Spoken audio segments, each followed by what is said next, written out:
Here's what nobody tells you about staying in hostels when you're traveling. I spent the first half of 2025 traveling around the world to amazing locations like Thailand, Philippines, and Indonesia, and having unforgettable travel experiences like skydiving, paramotoring, and even boxing a stranger in a bar in front of a big crowd.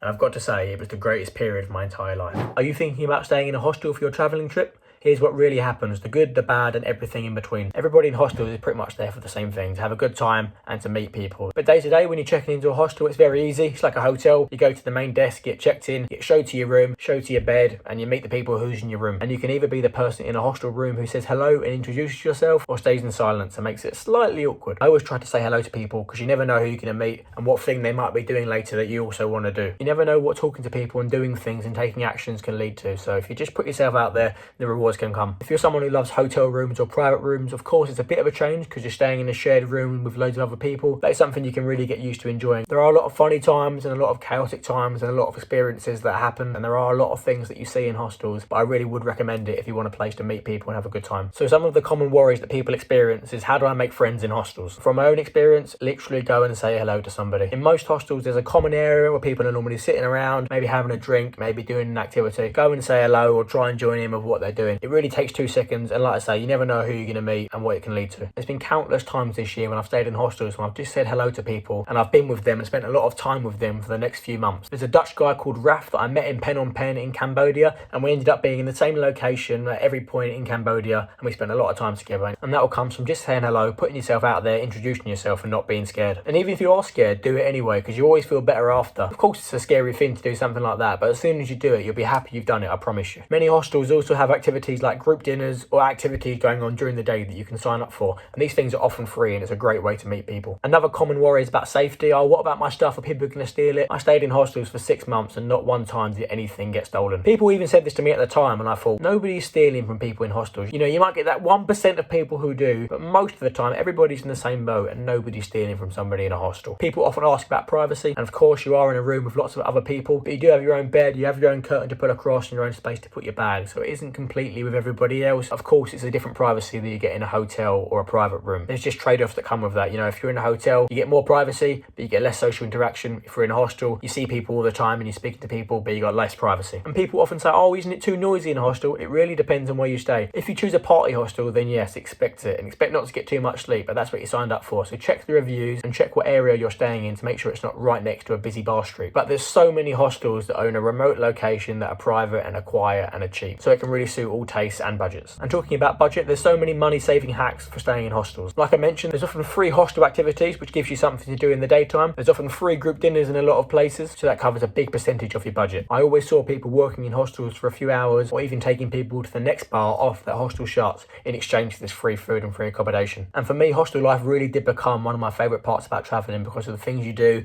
the people you meet, and the things you get up to. And there's always some funny, chaotic moments that go on along the way. They give you a great social life, so many spontaneous moments and things you'll never forget. And of course, hostels aren't for everybody. Sometimes you want your own privacy, and I even spent some money sometimes in hotel rooms or private accommodations for a few nights so you can have your own space again. But if you're on a budget and you're looking to meet lots of people, staying in hostels is something I would definitely recommend. I hope this gave you a great insight about staying in hostels, and leave any questions you have below. And you can follow along on Instagram and TikTok at I Wish I Did That Travel.